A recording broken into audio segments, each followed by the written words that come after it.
All right, so let me explain this in plain terms. For those of you that don't live in Abuja, people that live outside Abuja, right? Nyesom Wike, the FCT minister, right? He has land grabbed to the point where people don't have any other option than to put soldiers on their land so that Wike will not collect the land. Do you know how crazy that is? Because I see people saying that land issues are civil matters. So why is the soldier man on that land? What you people don't know is that Wike is the owner of the court in that Abuja. Go and verify, according to Peter Obi. Go and verify. Wike is building houses for judges. What does that mean? He's building houses for judges. If you collect your land in Abuja and you go to court, that case is done. What Wike does, Wike revokes land and give it to his friends.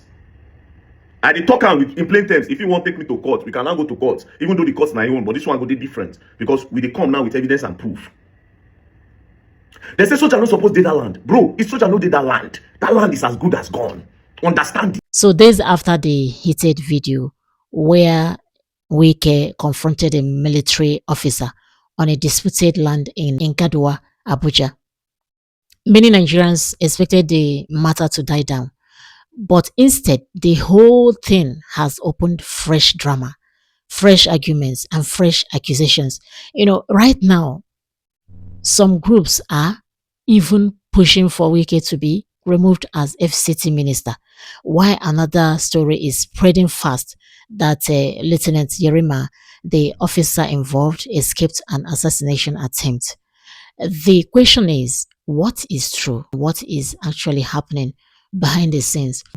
First, let's talk about the calls for Wike to be sacked. You know, some strong voices in the country are openly saying that his behavior during the confrontation was too disrespectful and unbecoming of a minister. Nobody does that. We did not carry anybody there. The man took that. We will not allow going on check on and then you to carry land. Sir, everything was acquired legally. Will you stop that? Will you stop that? I'm an officer, I have integrity. Shut up, your mouth, good officer. I will not shut up. Will you get out? Sir, I won't shut up. Sir, I was in school, you're not in school. Sir, you can't shut me up. Will you keep quiet? Get me a big food. I'm not. You are a big fool. I'm not a fool, sir. You can shoot anybody like that. Sir, I'm not a fool. I am not a fool, sir. This is very, very disgraceful and disheartening.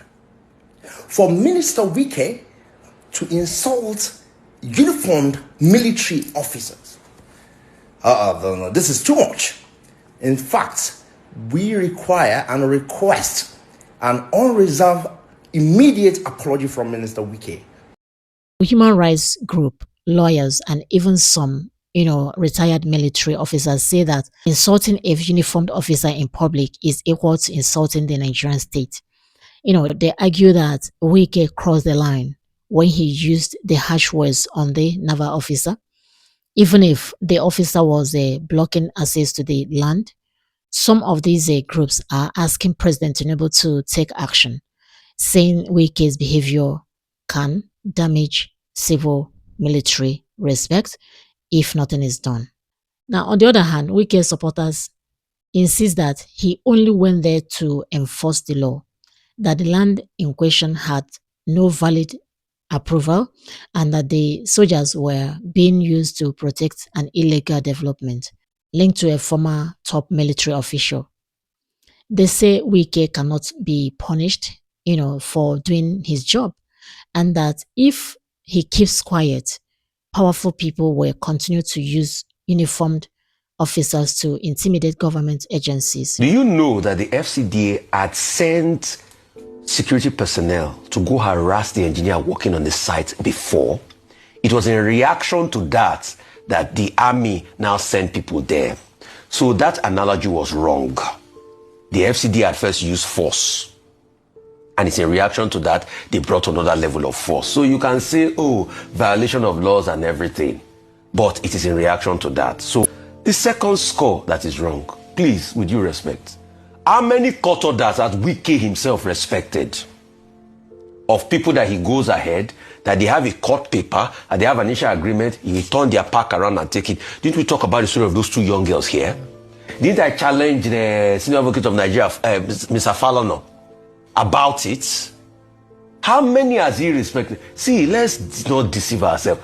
Wike has acted like a god over the land in Abuja, and he forgets then you're not going to be FCT minister forever. Before you, El Rufai did his own. He still left in the end. Now, let's go to the second big update. The rumor that a Lieutenant Yerima escaped an assassination attempt.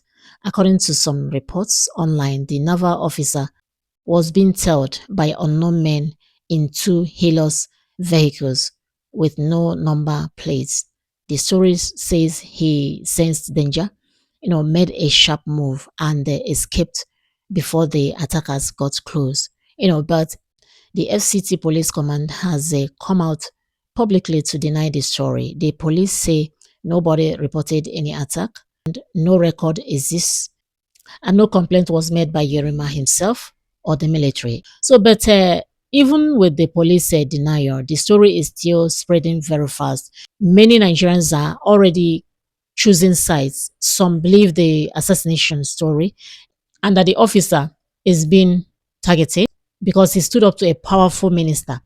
Others believe the story was created just to, make Wike look dangerous and to turn public sympathy towards the military. Meanwhile, as all this is going on, the Minister of State for Defense, Bello Matawale, has said clearly that Lieutenant Yerima will not be punished. He said the officer was obeying instructions and acted within the law.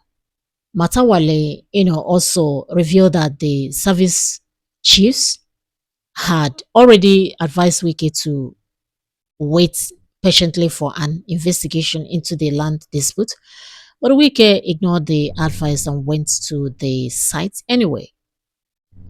So this revelation has added more fuel to the fire because some people now say Wike should not have gone to confront the officer in person when the military leadership was already handling the matter. At the same time, Wike also insists he did nothing wrong. According to him, he cannot sit in the office while FCTA officials are being blocked and threatened on government land. He says he will continue enforcing Abuja's laws no matter who is involved. Many people are asking important questions. Should a minister confront military officers directly?